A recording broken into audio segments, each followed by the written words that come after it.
Hi, I'm Douglas Ferguson. Welcome to the Facilitation Lab podcast, where I speak with Voltage Control certification alumni and other facilitation experts about the remarkable impact they're making. We embrace a method-agnostic approach so you can enjoy a wide range of topics and perspectives as we examine all the nuances of enabling meaningful group experiences. This series is dedicated to helping you navigate the realities of facilitating collaboration, ensuring every session you lead becomes truly transformative. Thanks so much for listening.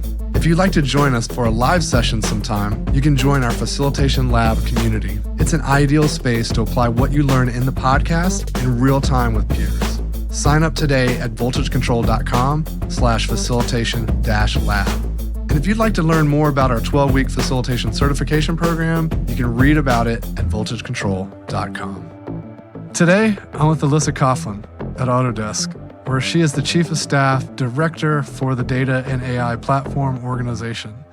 Welcome to the show, Alyssa. Thanks, Douglas, and thanks for having me. I'm excited to be here. Of course. Thanks for joining.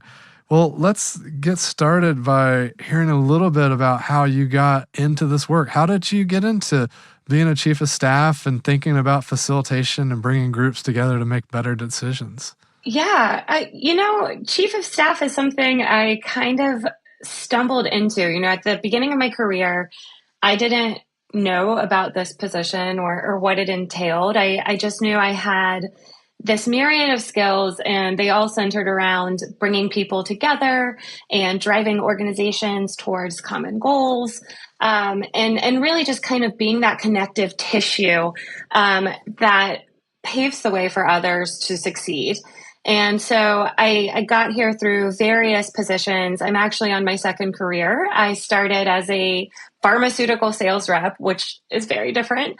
And from there, I moved over to the technology space, and I did project and program management. And that really morphed into being a chief of staff. And it's been a really exciting career journey because I finally found the position that if I could have just dreamed it up and picked all of the things I like to do and I'm good at, it would have come down to being a chief of staff.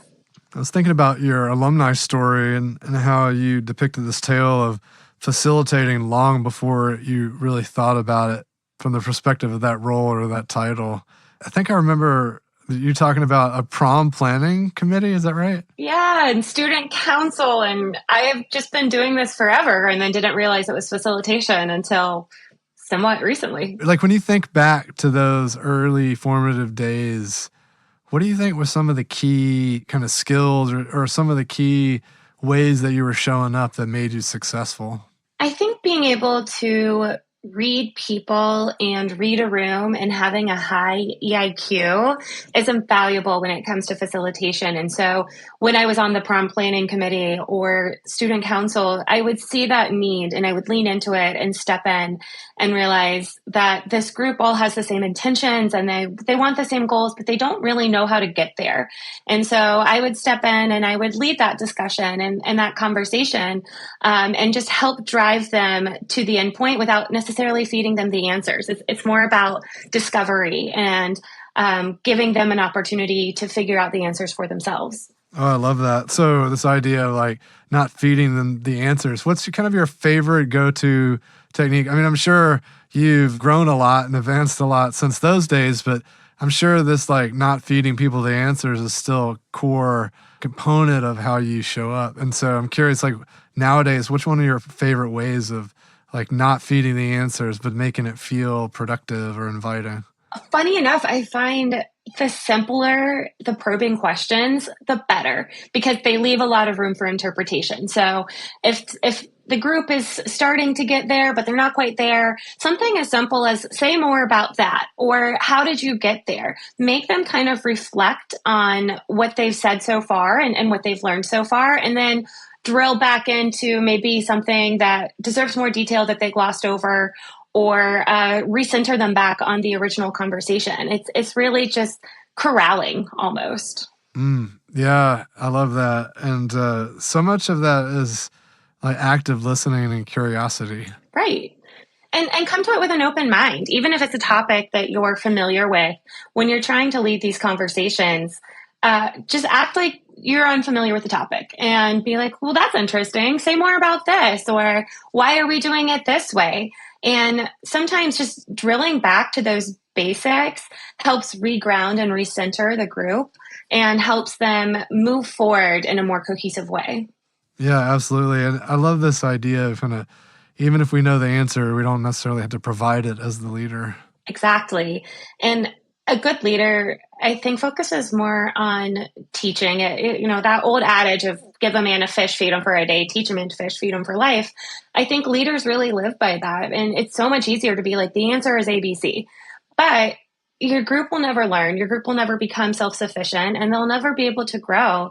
And I think a good leader wants their group to actually grow beyond them. You don't need to know everything to be a good leader or to be a good facilitator. You need to know how to embody the people around you to be their best. Love that. And so let's go back to those early formative days. If you could send a message to yourself or kind of go visit with your younger self, what's one piece of advice you would depart on that you now know, some of this wisdom that you've gained through the years? I think advice that I would give my younger self is to be more patient in the conversation. And that's really hard. When we study facilitation, we learn about the power of the pause and the power of just a moment of silence to give others a chance to jump in or to reflect. And so, as an extrovert, that's so hard. I'm ready to go. I have the answer. I'm excited about this. But that's not really how you lead facilitation, and that's not really how you help the group grow. So my advice to my younger self would be just be patient, slow down, and let the conversation happen more organically. So this is a common one. So I find this fascinating. Did you find that it was that silence was uncomfortable for you, or was it just this mindset of like, we're going, following the energy and it being exciting and let's move and go? Or was it just that anytime silence came up, it was uncomfortable? Or maybe it was a mixture of both. I don't know. How did it feel?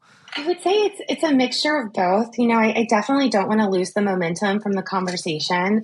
And at the same time, there's a little bit of an imposter syndrome around that silence. Like, am I failing if I'm not filling every second of this conversation? And moving past that and learning that, no, I'm not failing, I'm empowering. And I'm giving the group an opportunity to fill the space with what they see fit.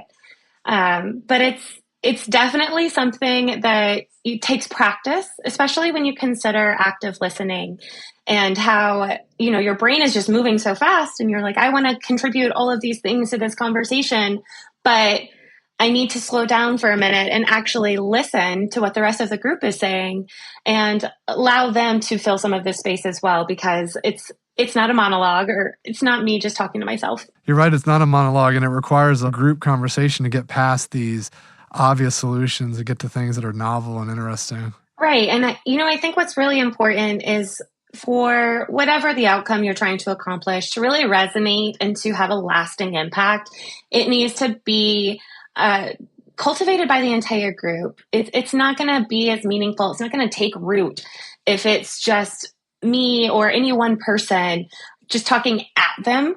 It needs to be a story that we build and we tell and we see ourselves in together, and not just about one person. Yeah. So you mentioned the word story there. How often does story and narrative show up in your facilitation? All the time. I think people will resonate with that more. When you think about stuff that you can remember from years and years ago, whether it's a song or it's a story or something funny that happened, there's a personal connection there. And that's what allows it to really stay with you for a long time versus, I can't remember what I had for breakfast yesterday because there wasn't a story there. That wasn't important, and that didn't matter to me. And so I think when you are telling a story, you are inviting a sense of belonging and purpose in whatever narrative you're trying to explain, and it becomes a shared narrative at that point. Yeah. I'm also curious, we talked a little bit about leadership. It's come up already.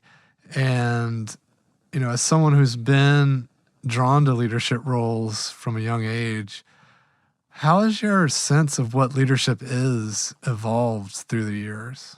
I think I really started to understand my brand of leadership when I transitioned into the technology sector, and I was introduced to Scrum and Agile project management. And so one of the foundations of Agile is servant leadership, and the whole concept around a leader paves the way for the team. They remove obstacles, they provide resources, they set everyone else up for success. It's kind of the mantra, leaders eat last. And so that's where I had this moment of self-recognition, and I was like, self-realization, and I was like, yeah, that's my leadership brand, and that's why I'm passionate about it. I attribute my personal success to the success of my team and those around me. And that's something that I really love about being a chief of staff is that's my job. It's to make my leadership team the best they can be. And the more they succeed, the more I succeed. I love that. This idea of our success is measured through the success of those around us and those that we influence. Absolutely. And I think that is so important for facilitators, because how do you measure a successful gathering or successful facilitation? It's not about how you feel when you walk away from the session. It's what was the outcome of the session? What is the sentiment of everyone else who was there? Was it valuable for them? Was it meaningful? Will it last? And I think my brand of leadership just so naturally fed into what makes a successful facilitator. What advice do you have for folks that maybe aren't in positional leadership roles and how they might view leadership from this lens? Because I personally feel that there's a lot of opportunities to lead as an influential leader, even if you don't have this kind of positional power. And so I'm really curious. I'm sure you see a lot of that at your vantage point there at Autodesk, because you get to see a lot of different individuals and a lot of different roles. So what advice do you have for folks that maybe want to be in leadership but maybe don't have that position or just don't feel like they're a leader? Yeah, for those folks, the first thing I would say is don't equate management with leadership. They are not the same thing at all. You do not need to be a people manager or in a position of authority to lead. In fact, leading through influence is the hardest way to do it, and it will be the most pivotal skill set you will develop in your career. To be able to lead up, down, and across is going to be really important. And my advice would be, don't doubt yourself. Take up space. You are in that room for a reason, and your experience and your contributions are valued. And so share those and help make room for others, because people will notice that. If there's somebody in the room who is maybe feeling timid about chiming in, make space for them and be like, well, what are you thinking? And people will remember that. People will automatically look at you as somebody who is leading and who is helping to guide the group. Yeah, it was such a great tool just to bring others into the conversation. Never underestimate the power of that. What's some of your favorite ways to identify those that might need to be included, and then also just like bringing them in subtle but powerful ways? Yeah, I think as far as identifying those as a facilitator, there's definitely a little bit of pre-work. So whenever you go into a meeting or a session, you want to make sure you understand the audience and that you have the right people there. Priya Parker talks about generous exclusion, and it's so important. So, if you have somebody there and they're not speaking up, the first thing you want to do is make sure, like, is this person set up for success? Are they actually supposed to be in this meeting or this session, or are they set up to just not be able to contribute? And that's not going to be a good experience for anyone. But beyond that, it's a lot about reading cues and reading energy, and that's so much easier in person. So with Zoom, I always suggest cameras on, because as the facilitator, you can kind of read people, like maybe they're about to say something and then they pause, or you can see their face light up or a scowl and you'll find clues that they have something to say. Then just gradually invite them in. Don't put them on the spot. Just be like, hey, so-and-so, I think you have a lot of expertise in this area. What do you think about that? Something that kind of builds them up first, instead of just putting them directly on the spot and being like, hey, you haven't said anything. Nobody's going to respond well to that. Yeah, I like that. Gradually building folks up. Yeah, absolutely. Leaders build up those around them. There's nothing to accomplish by tearing people down, even if you think it makes yourself look better, it doesn't. And people will remember that, especially if it's the first time you've interacted with a group. There's no second chance at a first impression. And so just remember that when you build up, rising tides lift all ships. And so it's important that you are elevating everyone around you because you don't actually know their full potential and you don't know what they could contribute. But if you tear them down and they don't feel empowered to contribute, then it's just a loss for everyone. Speaking of lifting others up, I believe you shared a story about an HR colleague that helped you realize that what you were doing was facilitation, and being able to label your skills in that way kind of opened up a career path, or those realizations just changed how you approached your career development. So tell me a little bit more about that. Yeah, and that's such a prime example of sometimes you really just need one person to believe in you to get you over that hurdle. So this happened back when I wanted to transition from working in pharmaceuticals to working in tech. And I was really intimidated by this change. I'd had friends tell me and colleagues, that you have a transferable skill set. Why don't you jump into this industry if you're not, really resonating with the industry you're in right now? And I was like, well, I'm not an engineer. I don't have this deep technical background. I'm not sure how I can really sell myself to a new industry. And I had a really good friend who was an HR business partner at the time. And she just helped me kind of build my resume and go through it. And she asked me questions about like, well, what do you do all day? And as I was explaining what I do, she's like, that's creating a business plan. That's facilitating. That's, all of these different skill sets that hadn't occurred to me because I was being so literal with everything I was doing. I was like, well, I sell drugs in the neuroscience division, but that's not what matters. And that's not what transfers and translates. And so she taught me, and this is a really important skill set for a facilitator, is to know when to zoom out to zoom in. And so she said, pull back, like just look at the raw form of everything you're doing. What is that? Like, how would you describe it? And I'm like, oh, well, this is facilitation. And she's like, exactly. So put that on your resume. And so it was just having somebody who could help me get through a moment of doubt and a moment of imposter syndrome. And that's important in leadership, and that's important in facilitation. It's just sometimes everybody needs a little push and a little help. Absolutely. And that's so great to know that they were there when you needed them. And then as leaders, we can reciprocate to those in need and step into those moments too. Yeah, there are probably so many moments that seem benign or mundane to you that had an impact on somebody else's life and you don't know. And so I always try to show up as my best and to bring out the best in others, because you don't necessarily know when somebody else is having a moment of self-doubt and they just need one person to cheer them on or believe in them and for a second, and that'll get them over that hump. Yeah, so true. Even folks that seem like they have confidence, there might not be a lot underneath that exterior that we see, right?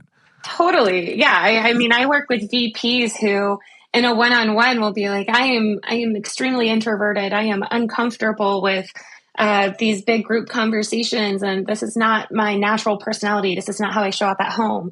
And then they'll give a presentation, and it's like they're presenting a daytime talk show or something. I mean, they're just so confident and they're so smooth. And so people are complex and they are layers. And so how people show up in one situation or one environment is not their whole personality.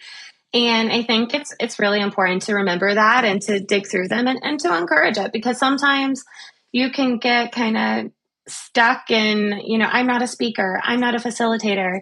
And you just need somebody to say, well, yeah, you are, and you've got this. And remember at the end of the day that everybody's human and nobody's perfect. And it's really unreasonable to expect that. And I think as soon as you break down that need for perfection, you create a more welcoming environment that's going to be conducive to better conversations. I'm thinking about how you shared in your transition to project management that a lot of it was navigating conflicting priorities with diverse teams.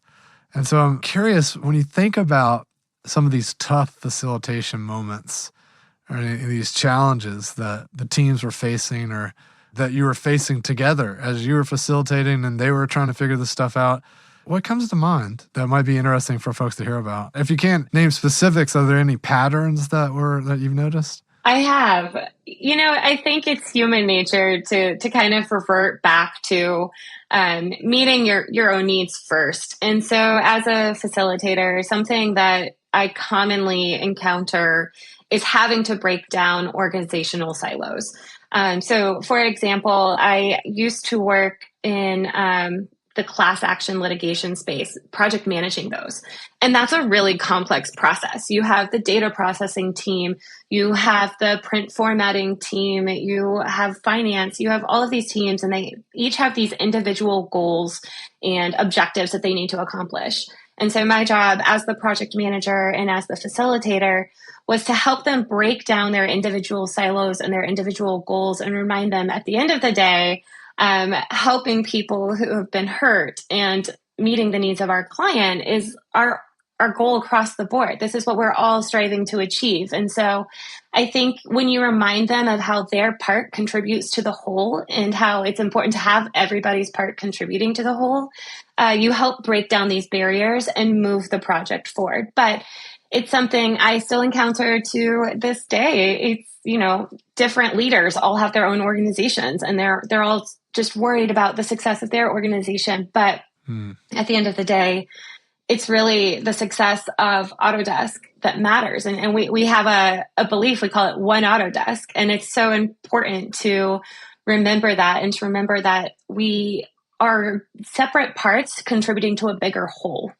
You've got the mantra, which you mentioned, and I'm sure that's effective of just, helping people anchor in on this bigger purpose, this bigger why. What are some other ways that you're aligning folks in these sessions?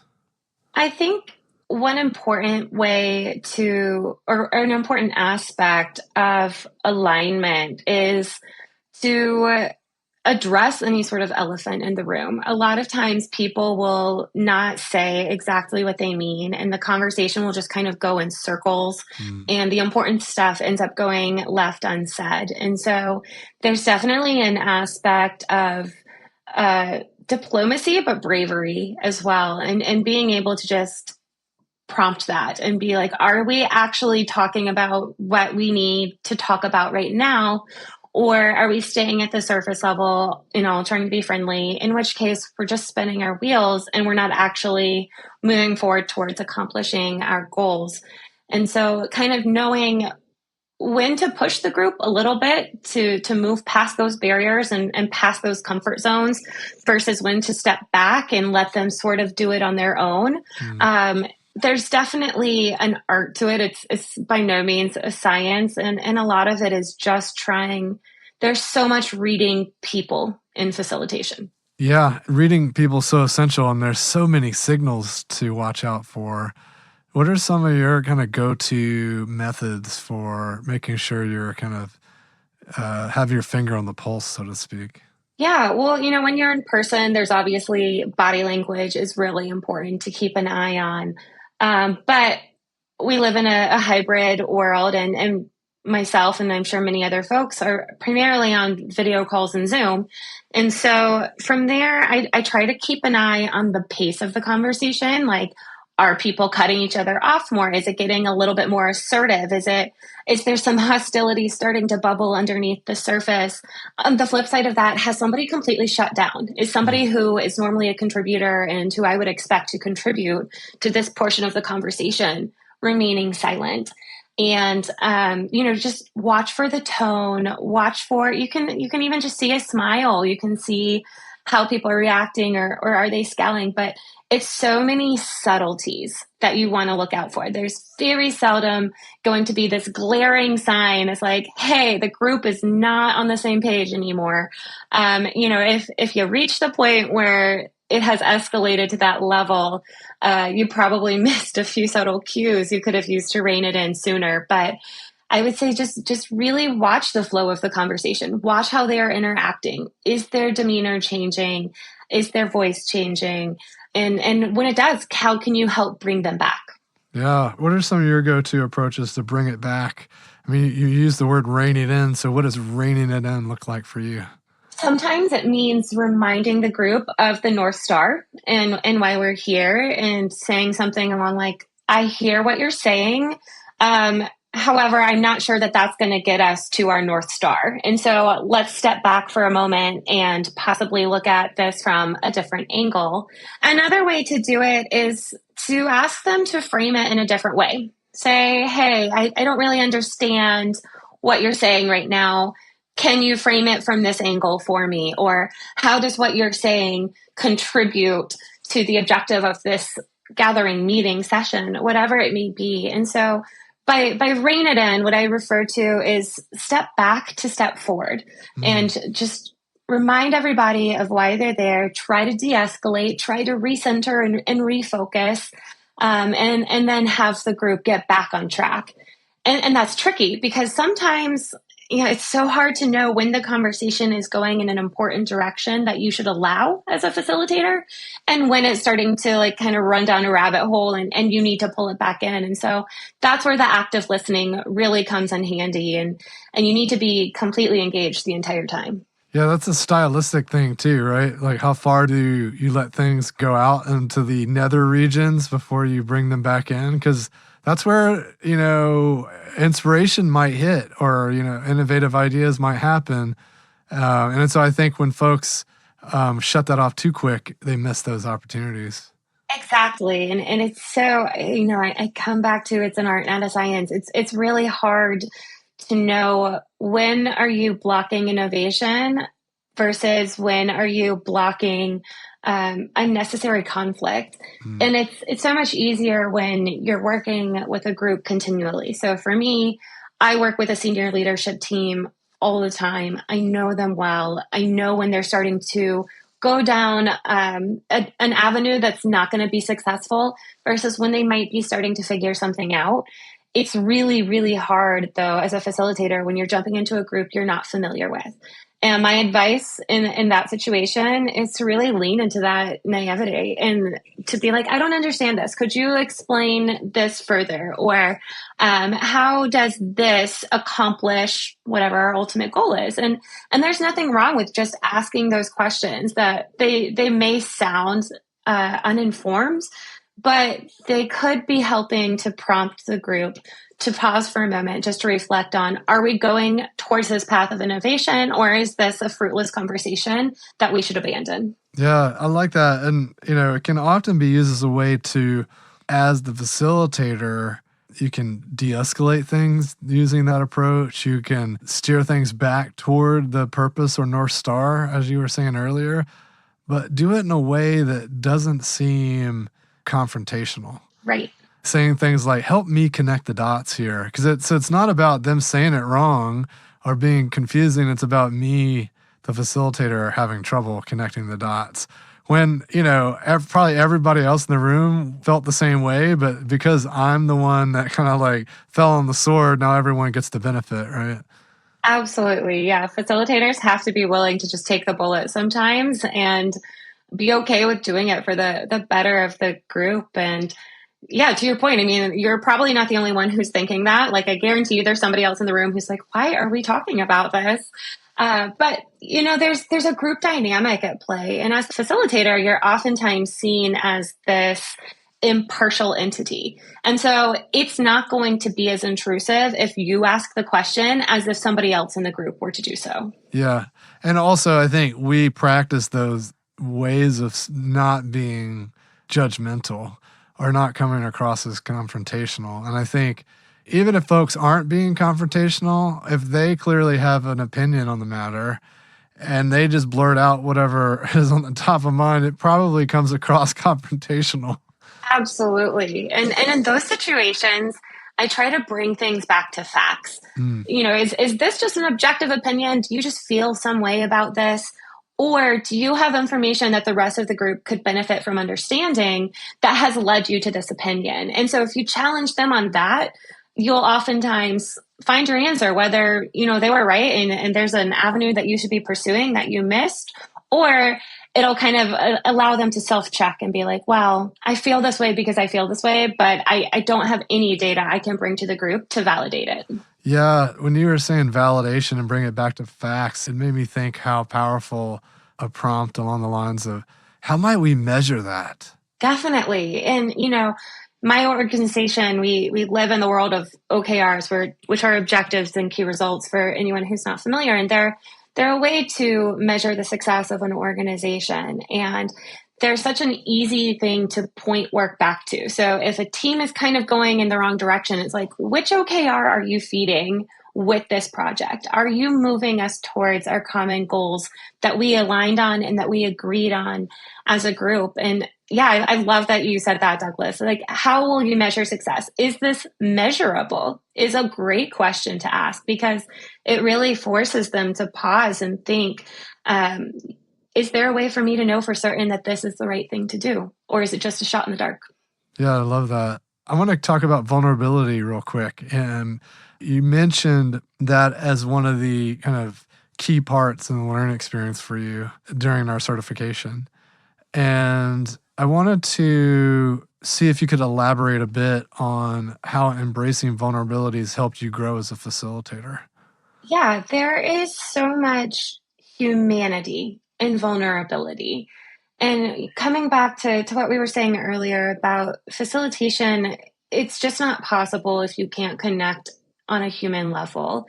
And I think if you're going to ask others to be vulnerable, you have to be willing to do so yourself and to let your walls down and to be able to have these rich, honest conversations. And it's so uncomfortable. You're opening up a piece of yourself that you've probably really tried to protect. And that's, I think, a natural instinct. But learning to talk about things maybe you're not great at, or things that you wish you could do better, or, it doesn't have to be a therapy session where you're like, here's my every insecurity and here's what led to it. But being able to show people that you're willing to give a piece of yourself makes them more prone to giving a piece of themselves in return. And then you're having a more honest conversation. Yeah. Speaking of the summit, you're going to be at the summit this year. So what kind of excites you the most about coming down to Austin and being with a bunch of fellow facilitators? So much. I love getting to talk to other facilitators and learn from them.